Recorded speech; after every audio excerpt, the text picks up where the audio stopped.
What causes people to be poor? It's an interesting question, and I suppose there's no question concerning the human condition for which so many answers are given with so much confidence. It is said that the people lack energy and ambition, or the country is poor in natural resources, or their economic system, capitalism, socialism, communism, is wrong, or the economic policies of their government are ill-conceived, or they're otherwise misgoverned, or there's no will to save and invest, or education is inadequate. There's a shortage of technical and scientific and administrative talent, or race is involved. Being poor whites or blacks or aborigines or Asians, they're too easygoing or shiftless. Or their religion encourages waste or precludes effort. Or they're exploited by the rich countries. Or there's the legacy of colonial exploitation and humiliation from the past. Every day, in every part of the world, one or another of these explanations is offered very seriously. Poverty is a ghastly affliction, worse in the suffering it causes than any disease, and we should know which, if any, of these explanations has merit. There's no one answer, obviously, but it's because so many explanations have a little truth that so many are offered. But one cause of poverty is pervasive, and that is the relationship, past or present, between land and the people. If we understand that, we understand the most important cause of poverty. The reason is simple and direct. Everything that allows of the first escape from privation, food, clothing, elementary shelter, comes from the land. If these needs cannot be met, there is poverty. If these things cannot be increased in relation to the numbers of people, then the poverty endures. We think of the New World, the Americas, as a favored region where the relation of land to people is, on the whole, benign.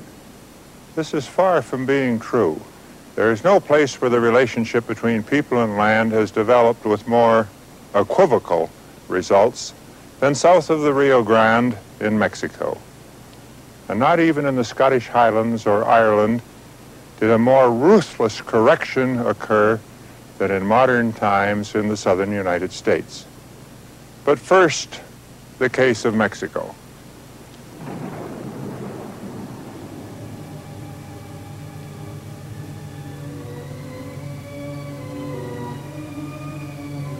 In Mexico, the Europeans found a highly developed culture.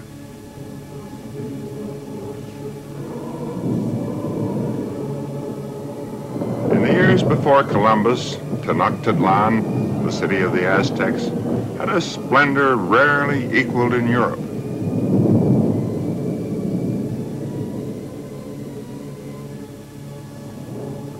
The pyramids of the sun and the moon tell of the natural forces on which life here, as everywhere, depended. The Aztec society was led by priests, and it supported a noble caste. But the base of its pyramid was formed, as always, by those who worked the land. There are still distant reminders of that agriculture. Where Mexico City now stands, as all know, was once a lake. And within the lake were floating fields, still to be seen here at Xochimilco. These waterborne farms provided just enough to support a family. Aztec culture did not embrace, certainly not fully, the notion of private property in land, although for mankind over history it's been an easily acquired concept. Land was worked cooperatively, and what was guaranteed and protected by authority by the gods was not private property, but the right to participate, to share in the work. and the food. The history of land in Mexico in the 450 years after Cortez illustrates almost every aspect of the relationship of land to people and to poverty.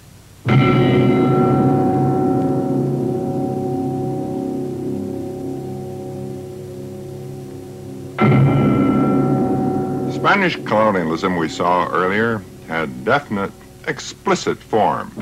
The rescue of souls was one purpose, and the enrichment of the crown and the colonists was the other. The colonists were granted great tracts of land, and with the grant went the right to extract revenue from the Indians and the right to extract labor too. European feudalism was imported into the New World in a wholly precise and forthright form.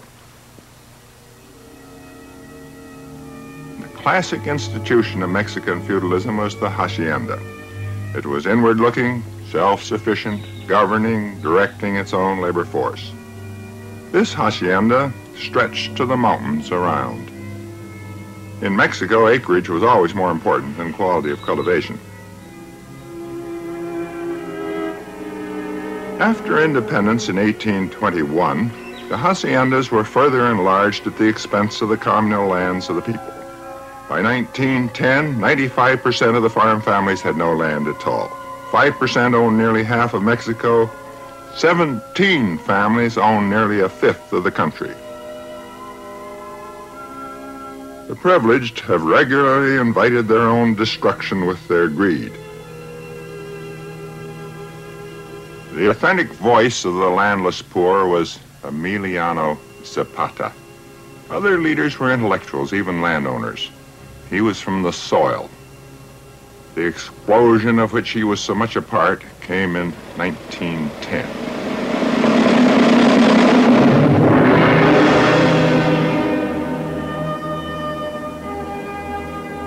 Mexicans like to say that theirs was the first of the 20th century revolutions.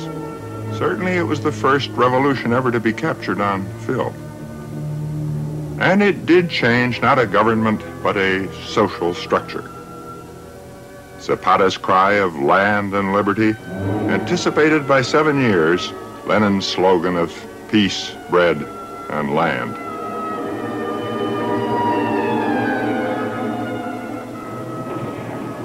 The Mexican Revolution, though real, lasted a long time, as have these railway coaches, which ever since have stood on the tracks here at Cuautla.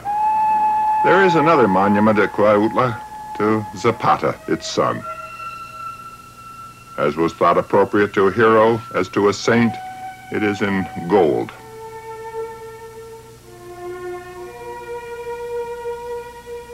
Eventually, much in the 1930s by Cardenas, the land was returned to the communes, to the ejidos.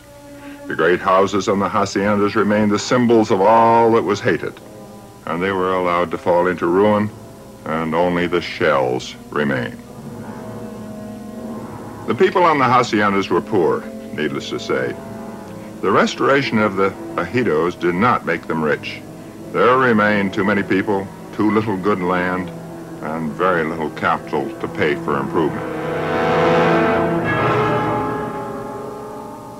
And the ghost of Thomas Malthus also walked here. When there was improvement, there were more people to consume. So an equilibrium of poverty remained, and it still persists. It is with this problem that the people and the government of Mexico now contend. That irrigation, hybrid grains, machine cultivation, fertilizer can increase agricultural output is not in doubt. But if people are poor, all that is produced is consumed. Nothing remains to spend on seed stock or on fertilizer, which is vital and expensive. And there is a further problem. Small communal holdings lend themselves well to social idealism, but badly to machine cultivation. Where money, space, land are available, Mexican agriculture is as progressive as any. The Green Revolution was born here in Mexico's experimental stations. It was for the work in Mexico on grain hybrids Norman Borlaug won the Nobel Prize, and it was work of the highest level of compassion, work that has already saved millions from hunger, disease, famine, and death. But the Green Revolution does not alter the lesson of Mexico. Where capital and land are not available, the equilibrium of poverty continues. It can be broken in only 4 ways. One is to provide more land, which is a hard thing to do. The second is to invest in improved cultivation, and we've just seen the difficulties. The third is birth control, which is a further story in itself. The fourth solution is for the people to leave.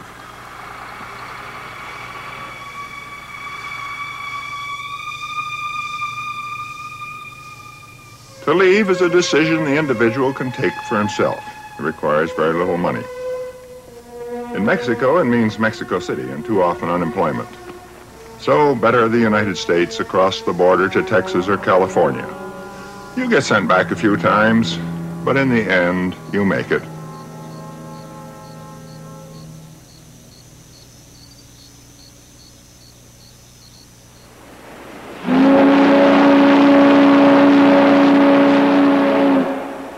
In the southern United States, the lesson of land and people continues. It's a mistake to imagine that the equilibrium of poverty belongs only to the history of the Third World. But here the equilibrium has been broken.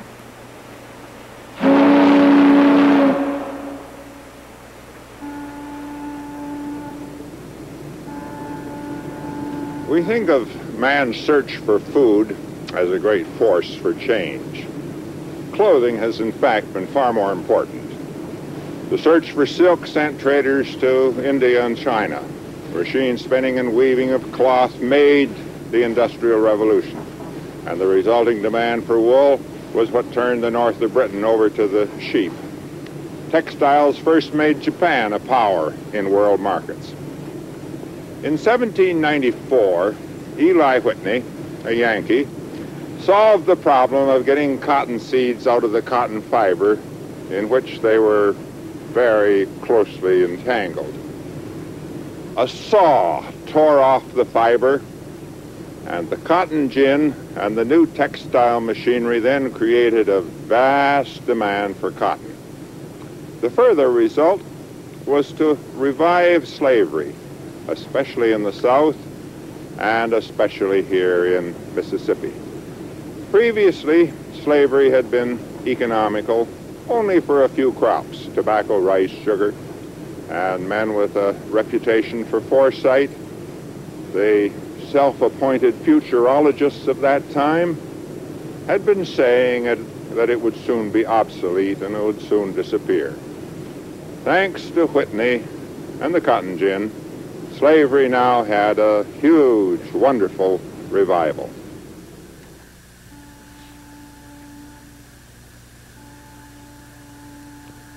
Here below the levees, the influence of cotton, sometimes sugar, was most profound.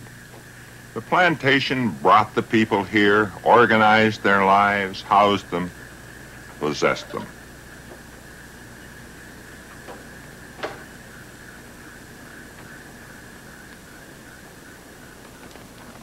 To make a cotton crop, I must tell you, is always made, not grown, required gangs of labor for planting, chopping, picking, and labor productivity was maintained by the voice and the whip of the overseer.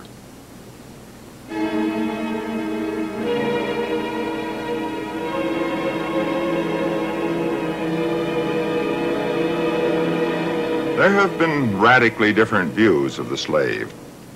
To the antebellum planter, he was a happy, feckless child, protected in his or her innocence by the wise owner. To the abolitionist, in many sense, the slave was a dehumanized, ruthlessly exploited piece of flesh. His enslavement saved the planter from the penalties of his own incompetence, his inability to survive in a free enterprise world. In a very recent view, the slave was a valuable piece of property, serving in a profitable enterprise. So he was fed well, treated with decency, given medical care when sick. Free workers at the time, it is argued, were no better off. This last argument rests, it appears, on some rather dubious statistics. Also, not many free workers applied to be slaves.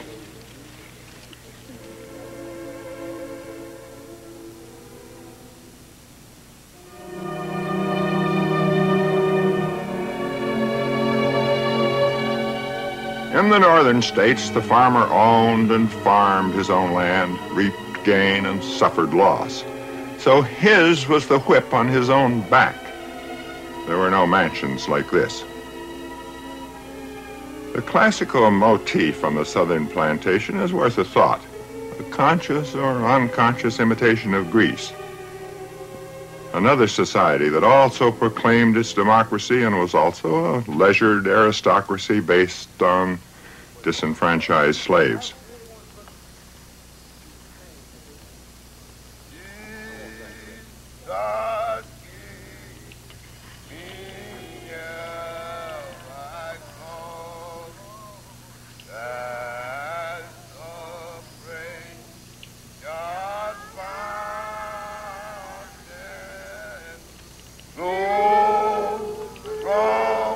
As to the slaves, well, the downtrodden have always had a formula for dealing with the burdens and cruelties of this world, and it's to tell themselves of the rest and the peace that will be theirs in the world to come.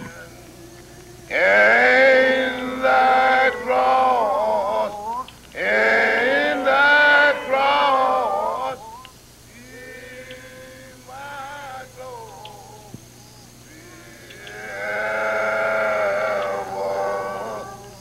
till my rapture soul shall find rest beyond thy river. Amen. Oh, yeah. I feel good, y'all. I do. I feel good. However it might be organized, the old cotton economy was an equilibrium of poverty. The Civil War came, slavery went, and cotton production was quickly restored.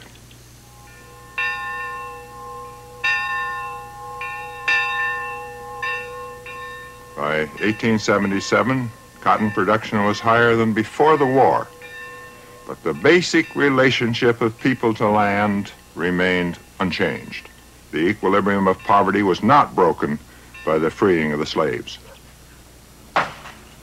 The former slave now got a share of the crop, sharecropping. The landlord furnished him his food with the furnish to be repaid out of the next crop.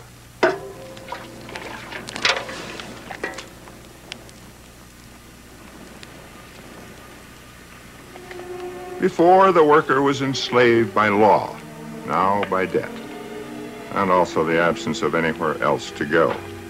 The central fact of the South was still people and land. Even had all revenues been equally divided between planter and sharecropper, all would still have been poor.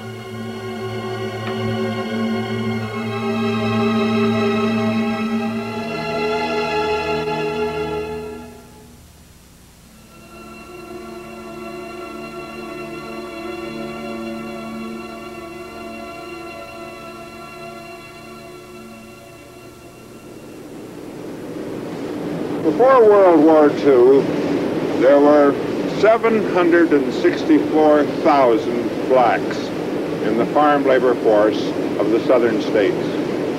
By 1970, 30 years later, there were only 160,000, only about a fifth as many. Mississippi was the greatest of the cotton states, and in consequence, the equilibrium of poverty was here the most highly developed of any state. And in further consequence, Mississippi was the poorest state in the whole Union. Before World War II, Mississippi had 107,000 black farm workers. In 1970, there were fewer than 18,000.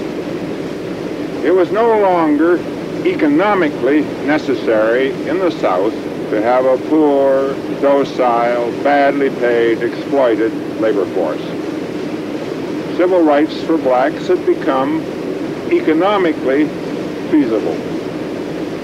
Again, we see the influence of economics on morals and civic behavior.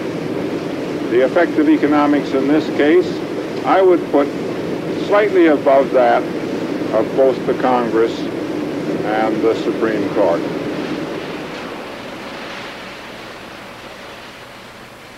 The equilibrium has now been broken.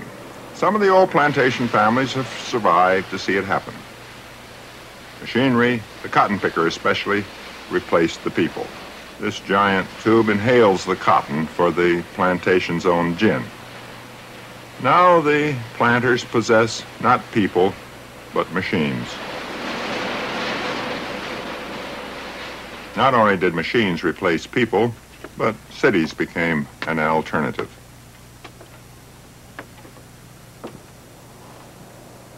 And so today the migration is over. That is because there are very few rural workers left to go. In fact, in recent years, some have returned, although not to the farms. Nothing speaks so of romance, is so celebrated in essays, verse, and sermons as the love of people for their land. These people were not attached to this land, and it was a good thing, perhaps.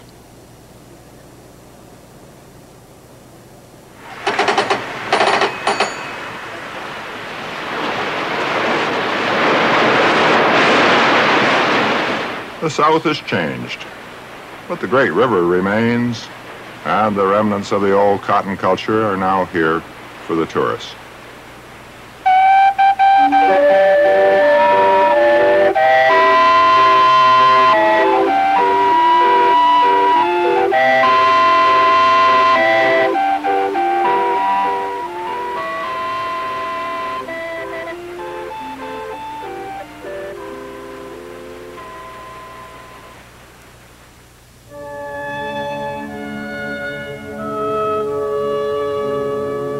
So far, we've been looking at the dark side of the moon, but there was a better relationship between land and people, and to see it, we come to a landscape that I know very well, Port Talbot, on the Canadian shore of Lake Erie. Port Talbot is the slightest center of waterborne commerce in all the world. In the last 100 years, all of the commercial cargo it has received could have been carried in a rowboat, and there has been no rowboat. But this notable non-port has also its lessons on land and people. In 1803, a young Irishman, fresh from the King's service, arrived on this scene, on this shore. His name was Thomas Talbot. He is buried here, 2 or 3 miles from Port Talbot. It's a small and beautiful place. The colonists were from the Scottish Highlands, a race of which Colonel Talbot greatly disapproved. They make the worst settlers, he once said. English are the best. But the Scotch, as my forebears called themselves, were then available in considerable volume. You remember the Highland clearances, the people expelled to make way for the sheep. Many who were so cleared ended up here.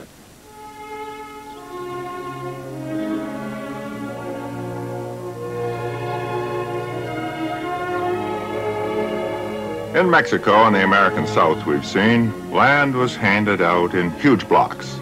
Political power then went with ownership and acreage. Democracy was impossible, aristocracy inevitable. And it could have happened here. Each settler coming to Port Talbot was given 50 acres, provided Colonel Talbot liked his appearance, was sober that day, and otherwise in a good mood. For dividing the land into 200-acre lots and laying out the roads, the colonel kept the other 150 acres. Here was the beginning of landlordism on a huge scale. But here, democracy was saved. The colonel had no troops. He couldn't hold out against the settlers, who soon wanted and got the acres next door. So there was no separation between landed and landless. All demanded and received a share in government. The landless did not accumulate in an equilibrium of poverty. And among the families so favored was mine.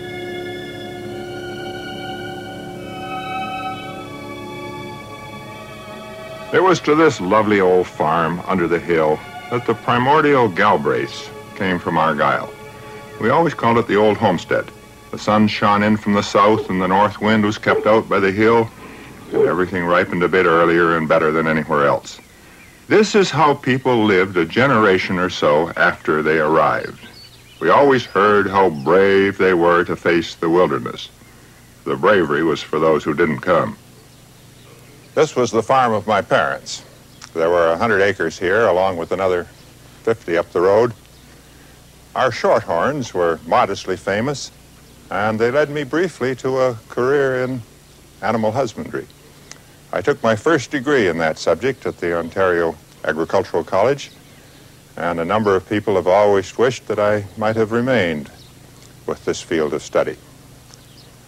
This farm is, I believe, unremarkable, although it certainly didn't seem to me so when I was young. It seemed to me a lovely place, marred by a certain number of rather tedious chores. There's only one advantage in being born on a working farm, a farm where you have to make a living, and that is that nothing ever afterwards really seems like work. From these farms, and others across the border in the United States, came the last of the great adventures in colonization, the settling of the Canadian West.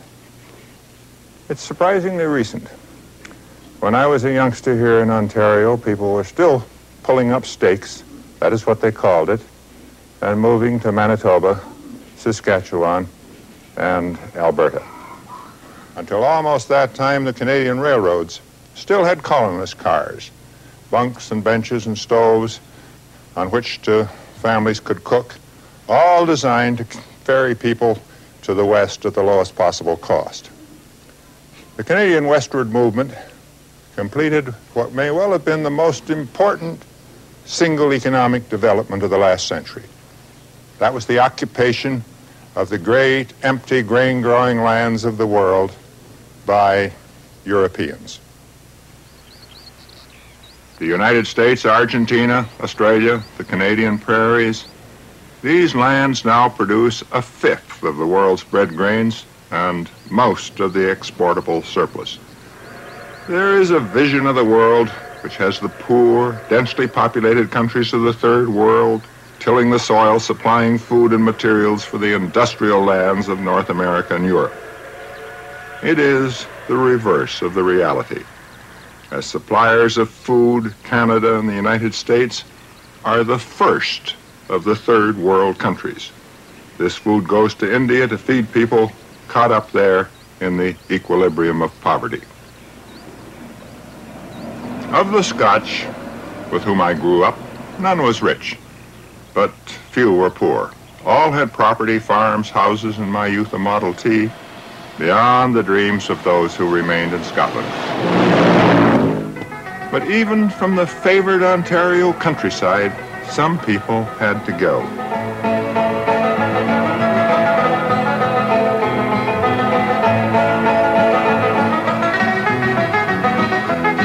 Well, I'll pack my clothes in a carpet sack. I'll go out there and I'll never come back. I'll find me a husband and a good one too, if I have to go to the Caribou. One by one we'll all clear out, begin to better ourselves, no doubt. Care a little how far we go from the old folks of Ontario. One by one we'll all clear out, begin to better ourselves, no doubt. Care a little how far we go from the old folks of Ontario. Coming to Canada, the settlers came to empty lands. The democratic instinct forced democracy in land ownership, and that helped ensure it in government. The already populated lands were and remain a far harder case. Here, the relationship of people to land is long-standing, half as old as time itself. One such case is the Punjab, the great plain watered by the 5 rivers that give it name and life, and that stretches across northern Pakistan and India. Punjabis mostly own the land they work. Holdings are modest, but they are not microscopic. The lesson here in the Punjab is of the age-old pressure of people on the soil, and of the power of tradition and family and religion to make academic the most discussed of all measures for redressing the relationship between crowded land and people, that is, birth control.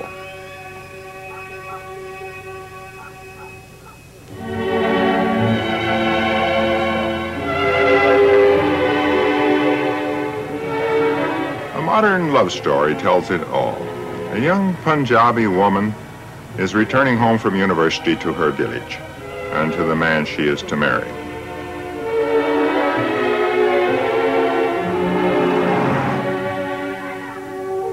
She's returning to the land of her father and to the village and the family traditions that are here the decisive force. All who know this world would share her knowledge of the power of this tradition. It's the rock on which the reforms of many a casual amateur have foundered.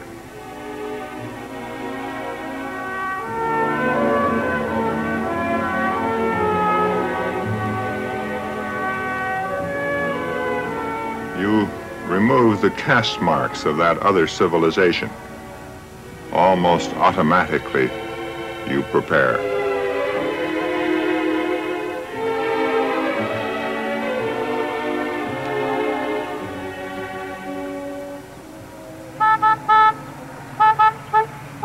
अच्छा मैं रजिया को लेने जा रहा हूँ bus stop के ऊपर.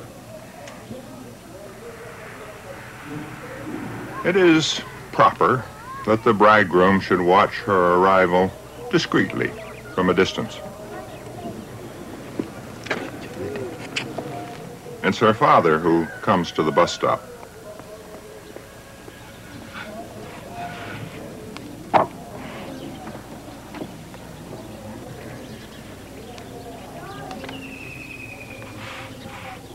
The greeting at home will be warm, affectionate.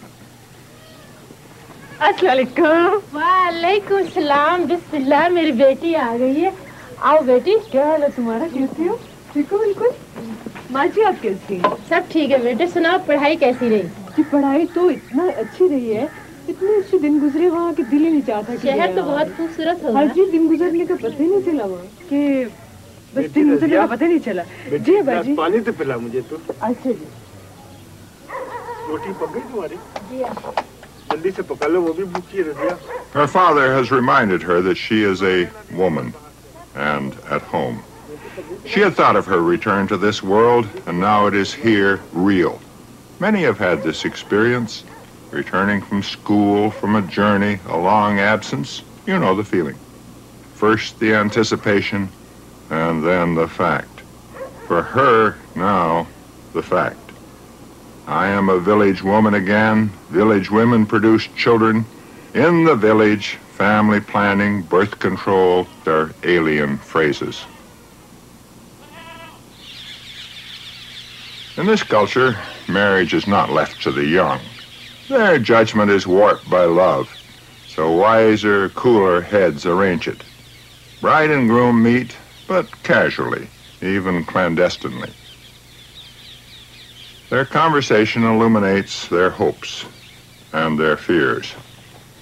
क्या हाल है? कैसे हो तुम? बिल्कुल ठीक हूँ. अभी आ रही हूँ कॉलेज से. छुट्टियाँ हो गई क्या? नहीं छुट्टियाँ तो नहीं हुई. कुछ दिनों के लिए आई हूँ और खास तौर पर तुमसे मिलने. वाकई मुझसे मिलने? कौन सी ऐसी खास बात है? घर नहीं जाओगी? जाऊंगी जरूर जाऊंगी. तुम सुनाओ कैसी गुजर रही? अल्लाह का शुक्र है बिल्कुल ठीक ठाक हूँ. पता है पिछले साल बहुत अच्छी फसल हुई और सारा काम मैंने खुद संभाल लिया. पढ़ लिख कर ये कुछ करना था तुम्हें तो तालीम हासिल करने की क्या जरूरत थी? बिल्कुल फसड्डी हो तुम तो। अरे पागल कहीं की, तुम क्या समझते हो कि इस काम में तालीम की कोई जरूरत नहीं? अरे बहुत जरूरत है। इसका मतलब ये है कि तुम मुस्तकिल ही रहने का इरादा किए हो, लेकिन मुझे सब कुछ पसंद नहीं है। क्या? ये कि मुझे गांव में रहना पसंद नहीं। क्या कह रही हो तुम? क्या कहा तुमने? मुझे गांव की जिंदगी पसंद नहीं है। क्या खराबी है गांव की जिंदगी में? यहाँ सच्चाई है, मुखलिस लोग हैं, प्यार है। गांव की शहरों की तरह यहाँ अफरा तफरी नहीं है। लेकिन मुझे क्या फायदा इस तालीम का? मैंने तो सोचा था शहर जाकर नौकरी करूंगी, और तुम मुझे इन औरतों जैसा बनाना चाहते हो। समझने की कोशिश करो, तुम क्यों बनेगी ऐसी औरत? तुम भी पढ़ी लिखी हो, मैं भी पढ़ा लिखा हूँ, हम दोनों मिलकर इनकी हालत बेहतर बना सकते हैं। मुझे इनकी हालत से कोई दिलचस्पी नहीं, लेकिन मुझे है। इनकी हालत को बेहतर बनाना मेरी जिंदगी का अव्वलीन मकसद है, इसलिए कि मुल्क की तरक्की ज़राअत से, गांव की तरक्की से। इसीलिए मैं इन लोगों से प्यार करता हूँ, इन खेतों से प्यार करता हूँ। इसलिए मैं इस मिट्टी से प्यार करता हूँ। ये मिट्टी मेरे लिए सब कुछ है, मेरे लिए सोना है। तो मुझे यहाँ रहना पड़ेगा।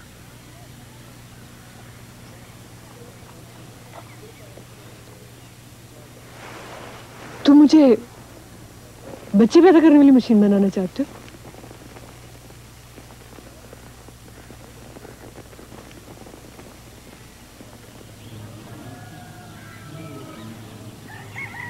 So, she puts the world of the city, the university, behind her. They will be married.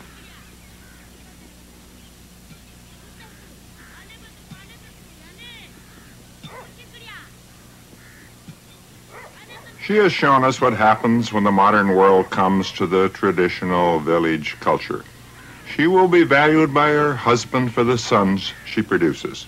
The assurance these sons provide that her husband will have support in his old age, will not have to toil all of his years in the hot sun. And so the marriage and the children will follow. Kabula, Kabula, Kabula, Kabula, Kabula, Kabula. But first, the wedding feast.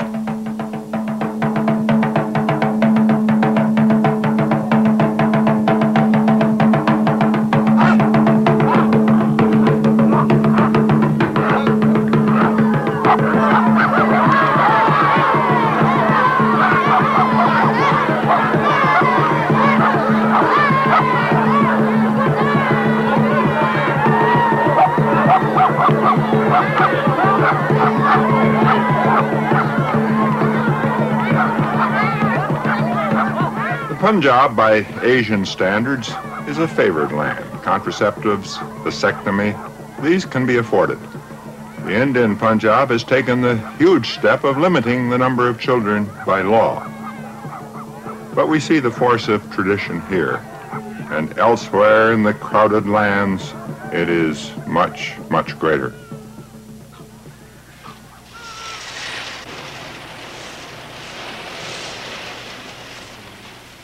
You will ask about land reform. Land can be redistributed. And this is being done in both the Indian and the Pakistani Punjab. But if there isn't enough land to begin with, you only redistribute poverty. So all that remains as a solution is a gain for the people to go.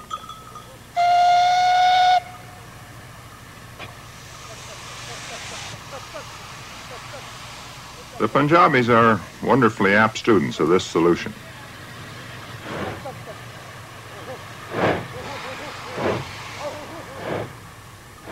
In a rational world, these diligent, good-natured, mechanically alert, ambitious people would everywhere be wanted. None would be left at home.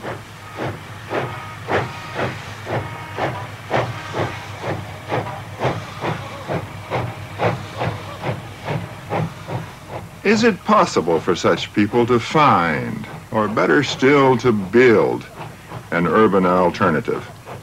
Can rural poverty be replaced by decent middle-income urban existence?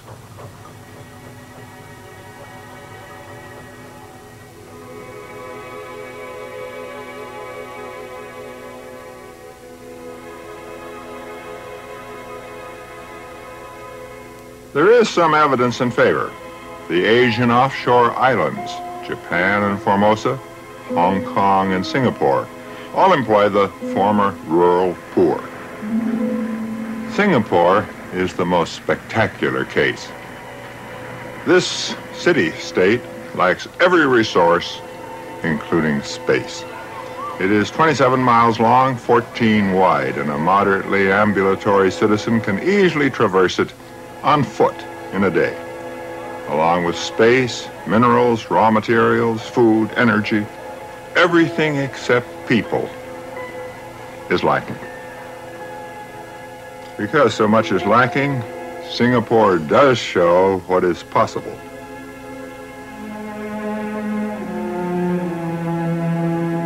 Its modern history begins with the Japanese surrender in 1945. There was an earlier surrender, but only this one is commemorated here in wax. Then its future was as a British colony or protectorate. And now the remnants of British culture are hard to find.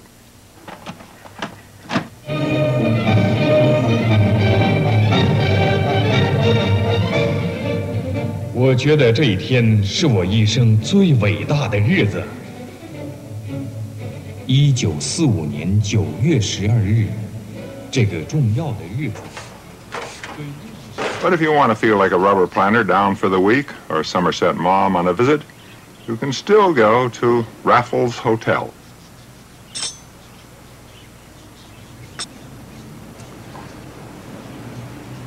What is it that makes a country that's without land, without material resources, almost without space, actually work and work pretty well for its 2 million people? Provide them with a per capita income that's around 9 times that of India, maybe 6 times that of China. There must be a lesson for the world here in Singapore, and we should know what it is. Location will surely be cited. Singapore is on one of the great ocean crossroads of the world, and for generations it has been a dividing line. People have said east of Singapore, west of Singapore. But being on a crossroads has worked no similar miracle for Panama or for Suez. I would divide the credit between the people and the government. The talents of 3 races, Chinese, Indians, Malays, are blended here, and they work together without the fettering traditions to which they would very often be subject in their home countries. Migrants and their descendants always work better than people who have been too long at home.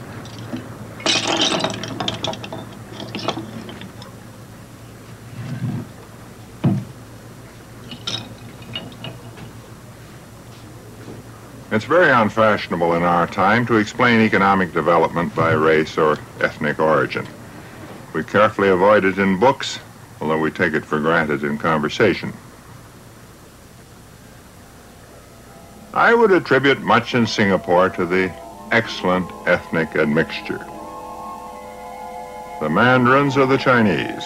They bring to Singapore their art and their ancient experience of organization.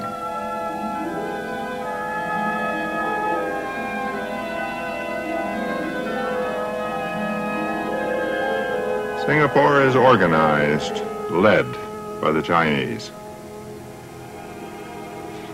Malays provide the traditional crafts and services. Here fishing, and here in a national dance.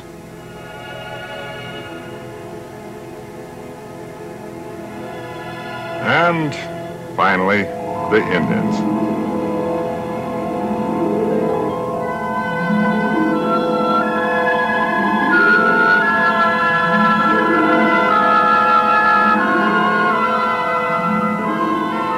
Some are Tamils, a few Punjabis. Indians are traders, lawyers, in the professions. Most numerous, the Chinese. An interesting and indispensable man, this. He is Hao Yun-chong, minister for whatever needs to get done. He is the Development Bank, Airline Port Authority, head of the civil service, the all-purpose public entrepreneur. And Lee Kuan Yew, the all-purpose politician. He is one of the more remarkable and durable people of our time, also an old friend. Once a few years ago, he decided to take a sabbatical leave from being prime minister and came to Harvard for a term.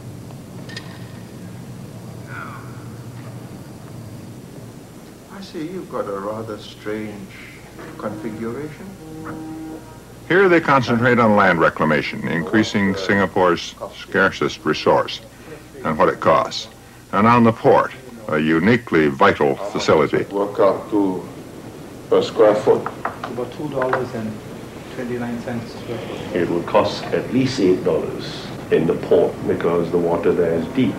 Including the shore protection works, I think. And if you take into consideration... They are practical men, pragmatic, which is to say they test action not according to theory, but according to what works. The value of the... What is it?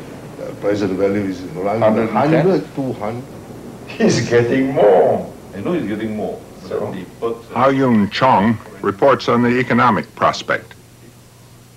Like all who so report, he says things are getting better, but he adds a sour note or two. Setting precedents. So we can ignore this one. Ignore this one. Doesn't make very much difference. All right, next, how's your economic indicators? I think we are passing through probably the trough. Balance, I think we probably have seen the worst with the coming in of the Christmas, New Year season. I think there'll be more. The inventories have been run down completely now. There will be, I think, a slight improvement over the next few months, 2 or 3 months.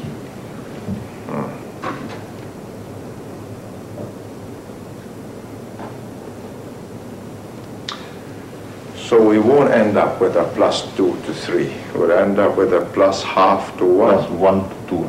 I think your prognosis was correct, between 1 and 2. The Singapore government contribution is to make pragmatic use of all ideas and to refuse to be the captive of any one idea. Is Adam Smith alive here? The answer is very much. There can be few places in the world where self-interest is pursued more diligently and with more visible enjoyment in the results. Does Keynes survive here? Also very much. Public and private outlays are related as a matter of course to the availability of workers and the current and the prospective capacity of the economy. The post-Keynesian view of inflation, a view with which I've been very much concerned, is also treated with real respect in Singapore. Wage settlements are carefully controlled to minimize inflation and keep Singapore products competitive in world markets. When other people talk of an incomes policy, Singapore economists and businessmen and union leaders must surely yawn because they've had one for many years. Is there planning? Is there socialism in Singapore? Have the Webbs and Franklin Roosevelt and Clement Attlee been here? Would Enoch Powell and Barry Goldwater be distressed?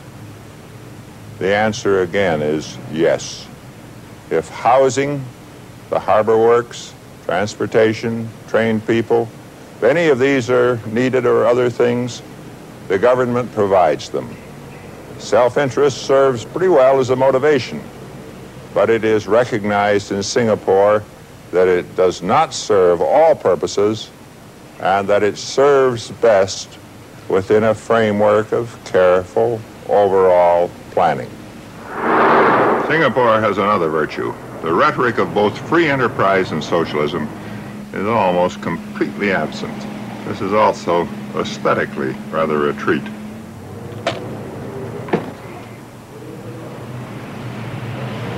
Singapore doesn't lend itself to the starry-eyed voyage of discovery. Success has a price, necessary or otherwise. Some of the rules governing personal behavior have been intrusive and petty. And in a world of soft states, Singapore is a very hard one. Lee Kuan Yew comes here to open Parliament, and Parliament is a very acquiescent body.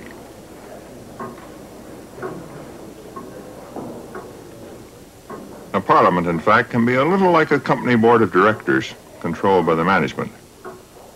Large companies are not democracies of their stockholders, nor is Singapore.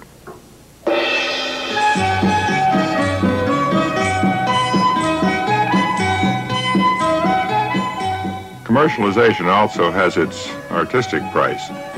This miscarriage celebrates a notable Singapore product, the Tiger Balm Gardens.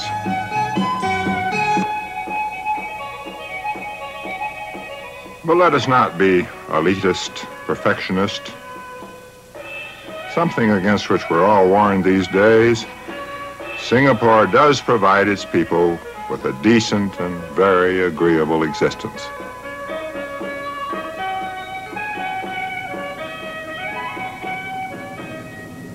Singapore does show that there can be a solution to the problem of many people and too little land. Many people do live here and live very well on very little space. The concept of a city-state is valid and workable. But we had better not suppose that it is a safe or an easy solution. For one thing, it requires peace. Singapore must have friendly, well-disposed neighbors. War almost anywhere could be a disaster. And everything depends, too, on the continuing good sense of the government and the people. Change anywhere else in the world, recessions, inflation, alterations in trade routes, affect Singapore. And it cannot affect such changes. It must always adjust to these changes, and this adjustment must be governed by thought and not formula, pragmatism and not ideology, and cool good sense and not political passion. That is the kind of government that is required, and the people must have the confidence and the good nature and the discipline to accept change even when it hurts.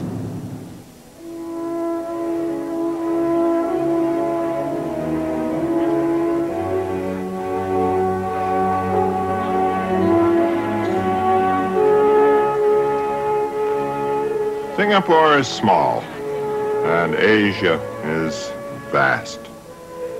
It isn't an escape for very many of the Asian poor.